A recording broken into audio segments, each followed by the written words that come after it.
Assalamualaikum warahmatullahi wabarakatuh. Perkenalkan, nama saya Sandi Firdaus. Saya berasal dari Prodi Perikanan Tangkap. Baiklah, pada kesempatan kali ini saya akan membahas tentang pengertian hukum maritim dan peraturan perikanan. Hukum maritim.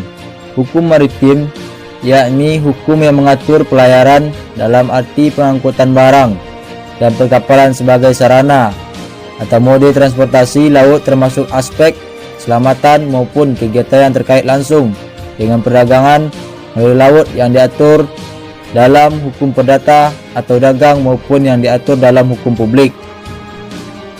Tujuan dari hukum maritim yakni antara lain: 1. Menjaga kepentingan tiap-tiap manusia dalam masyarakat maritim supaya kepentingan tidak dapat diganggu. 2. Setiap kasus yang menyangkut kemaritiman diselesaikan berdasarkan hukum maritim yang berlaku. Subjek hukum maritim yakni nakhoda, awak kapal, pengusaha kapal, pemilik kapal, pemilik muatan, pengirim muatan, dan penumpang kapal. Ruang lingkup dari hukum maritim dalam arti luas yaitu meliputi beberapa hal sebagai berikut. 1. Hubungan hukum antar negara dengan badan hukum maritim. 2. Hukum antar negara dengan orang perorangan. 3. Hubungan antar badan hukum maritim dengan nakhoda dan awak kapal lainnya. A. Pengertian perikanan. Perikanan adalah kegiatan manusia yang berhubungan dengan pengelolaan dan pemanfaatan sumber daya hayati perairan. Sumber hayati perairan tidak dibatasi secara tegas dan pada umumnya mencakup ikan amfibi dan berbagai vertebrata penghuni perairan dan di wilayah yang berdekatan serta lingkungannya. Di Indonesia, menurut Undang-Undang Republik Indonesia Nomor 9 Tahun 1985 dan Undang Republik Indonesia Nomor 31 Tahun 2004, kegiatan yang termasuk dalam perikanan dimulai dari praproduksi, produksi, pengolahan sampai dengan pemasaran yang bijaksana dalam suatu sistem bisnis perikanan. 1. Dengan demikian, perikanan dapat dianggap merupakan usaha agribisnis. Perikanan darat. A. Yakni perikanan darat merupakan usaha pembudidayaan atau penangkapan ikan yang dilakukan di daratan.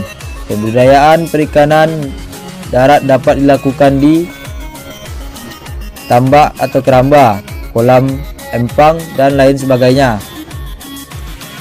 1. Seperti perikanan air payau, yakni perikanan air payau dilakukan di tepi-tepi pantai yang datar dalam bentuk tambak atau empang. Jenis ikan yang diusahakan adalah udang dan bandeng. 2. Perikanan air tawar. Perikanan air tawar meliputi perikanan di sawah, kolam, danau, sungai, dan keramba. Jenis-jenis ikan yang diusahakan adalah ikan mas, nila, lele, dan gurami. B. Perikanan laut.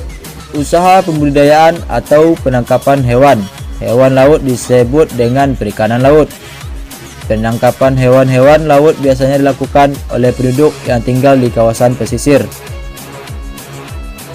Latar belakang pengesahan Undang-Undang Republik Indonesia Nomor 45 Tahun 2009 tentang perubahan atas Undang-Undang Nomor 31 Tahun 2004 tentang perikanan adalah: 1. Bahwa perairan yang berada dalam kedaulatan negara Kesatuan Republik Indonesia dan zona ekonomi eksklusif Indonesia serta laut lepas yang mengandung sumber daya ikan yang berpotensial dan sebagai lahan. Pembudidayaan ikan merupakan berkah dari Tuhan Yang Maha Esa yang diamanatkan kepada bangsa Indonesia yang memiliki falsafah hidup, Pancasila, dan undang-undang. Undang-Undang Dasar Negara Republik Indonesia tahun dengan memperhatikan daya dukung yang ada dengan kelestariannya untuk dimanfaatkan sebesar-besarnya bagi kesejahteraan dan kemakmuran rakyat Indonesia. Bahwa pemanfaatan sumber daya ikan belum memberikan peningkatan taraf hidup yang berkelanjutan dan berkeadilan melalui pengelolaan perikanan, pengawasan, dan sistem penegakan hukum yang optimal.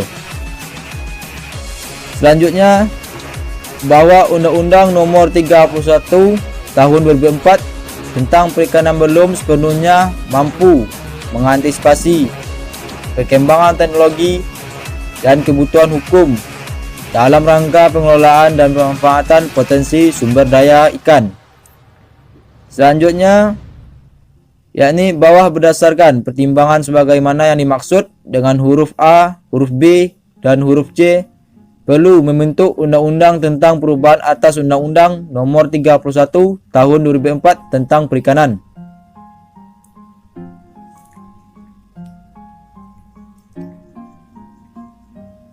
Sekian penjelasan dari saya mengenai pengertian hukum maritim dan peraturan perikanan. Sekian, terima kasih. Assalamualaikum warahmatullahi wabarakatuh.